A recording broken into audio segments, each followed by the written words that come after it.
अस्सलाम वालेकुम नाज़रीन, ਤੁਹਾਡਾ ਵੀ ਜਲੰਧਰੀ। ਅਸੀਂ ਜਾ ਰਹੇ ਹਾਂ ਫੈਸਲਾਬਾਦ ਤੋਂ ਲਾਹੌਰ, ਉਹ ਵੀ ਨਿਊ ਖਾਨ ਬੱਸ ਦੇ ਉੱਤੇ। ਪਿਛਲੇ ਵਲੌਗ ਦੇ ਵਿੱਚ ਕਈ ਦੋਸਤਾਂ ਦੇ ਮੈਸੇਜ ਆਏ, ਤੁਹਾਨੂੰ ਸਫ਼ਰ ਰਕਸ਼ੇ ਤੇ ਨਹੀਂ ਕਰਨਾ ਚਾਹੀਦਾ ਬਲਕਿ ਬੱਸ ਤੇ ਕਰਨਾ ਚਾਹੀਦਾ। ਭਾਈ ਦੀ ਗੱਲ ਤੇ ਬਿਲਕੁਲ ਠੀਕ ਸੀ। ਬੱਸ ਦੇ ਵਿੱਚ ਸਫ਼ਰ ਕਰਨ ਦੇ ਨਾਲ ਇਦਾਂ ਦੀਆਂ ਚੀਜ਼ਾਂ ਇੰਜੋਏ ਹੁੰਦੀਆਂ ਰਹਿੰਦੀਆਂ। ਆਓ ਵੇਖਦੇ ਹਾਂ। ਸ਼ਹਿਰ ਫੈਸਲਾਬਾਦ ਮੇਰੀ ਪਹਿਚਾਨ, ਇਹਨਾਂ ਬੱਤੀ ਅਨਮੋਲ ਦੰਦਾਂ ਦੇ ਮੁਤਲਕ ਲੌਂਗਾਂ ਵਾਲੀ ਦਵਾਈ ਤੋਂ ਮਸ਼ਹੂਰ।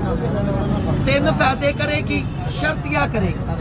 2 ਫਾਇਦੇ ਤੁਸੀਂ ਸੀਟ ਤੇ ਬਹਿ ਕੇ ਅਜ਼ਮਾ ਕੇ ਜਾਓ, 1 ਫਾਇਦਾ ਘਰ ਜਾ ਕੇ। ਇਹਦਾ ਪਹਿਲਾ ਫਾਇਦਾ, ਜਿਹੜੇ ਭੈਣ ਭਰਾ ਸ਼ਿਕਾਇਤ ਕਰਦੇ ਥੋੜੀ ਜਿਹੀ ਸਖਤ ਚੀਜ਼ ਜ਼ਬਾਨ ਨਾਲ ਇਹ ਦੰਦ ਤਾੜ ਦਰਦ ਕਰਦੀ। ਪੰਜਾਬੀ ਦੀ ਇੱਕ ਮਿਸਾਲ ਹੈ, ਤਲੀ ਤੇ ਸਰੋ ਜਮਾਨ ਵਾਲੀ ਗੱਲ।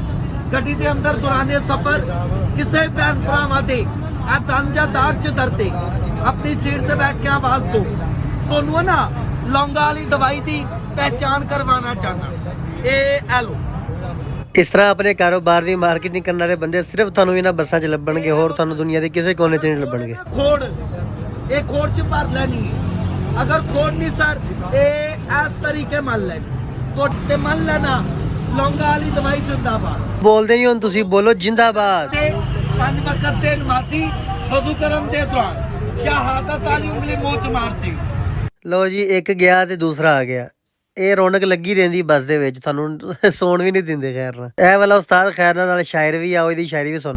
कि सजदा इश्क हो तो इबादत में मजा आता है, सजदा इश्क हो इबादत में मजा आता है, खाली सजदों में तो दुनिया ही बस करती है। ਬਸ ਫਿਰ ਉਸਤਾਦ ਦੀ ਸ਼ਾਇਰੀ ਸੁਣਨ ਤੋਂ ਬਾਅਦ ਐਸੀ ਨੀਂਦ ਆਈ ਕਿ ਲਾਹੌਰ ਜਾ ਕੇ ਅੱਖ ਖੁੱਲੀ। ਫਿਰ ਪਤਾ ਨਹੀਂ ਕਿਹੜੇ ਆਏ ਤੇ ਕਿਹੜੇ ਗਏ, ਆਪਾਂ ਨੂੰ ਨਹੀਂ ਕੁਝ ਪਤਾ ਲੱਗਾ। ਜਿਹੜਾ ਬੰਦਾ ਰੌਣਕ ਪਸੰਦ ਹੈਗਾ ਨਾ, ਉਹ ਫਿਰ ਏਸੀ ਵਾਲੀ ਗੱਡੀਆਂ ਤੇ ਨਹੀਂ, ਇਹਨਾਂ ਗੱਡੀਆਂ ਤੇ ਸਫ਼ਰ ਕਰੇ, ਉਹ ਇੰਜੋਏ ਕਰੇਗਾ।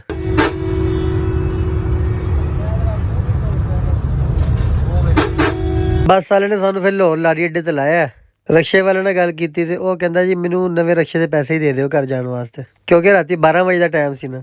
ਬਸ ਫਿਰ ਸਾਨੂੰ ਇੱਕ ਆਫਲਾਈਨ ਬਾਈਕ ਲੱਭਿਆ, ਅਸੀਂ ਉਹਨੂੰ ਬੁੱਕ ਕੀਤਾ ਤੇ ਫਿਰ ਨਿਕਲ ਗਏ ਆਪਣੇ ਘਰ ਵੱਲ ਨੂੰ। ਲਾਹੌਰ ਦੀਆਂ ਸੜਕਾਂ ਸਾਡੇ ਸਾਹਮਣੇ ਨੇ, ਸੁਨਸਾਨ, ਅਮਨ ਸ਼ਾਂਤੀ ਦੇ ਨਾਲ ਹੀ। ਸਾਨੂੰ ਦਿਓ ਇਜਾਜ਼ਤ, ਮਿਲਦੇ ਹਾਂ ਅਗਲੇ ਵਲੋਗ ਦੇ ਵਿੱਚ। ਅੱਲਾ ਦੇ ਵਾਲੇ।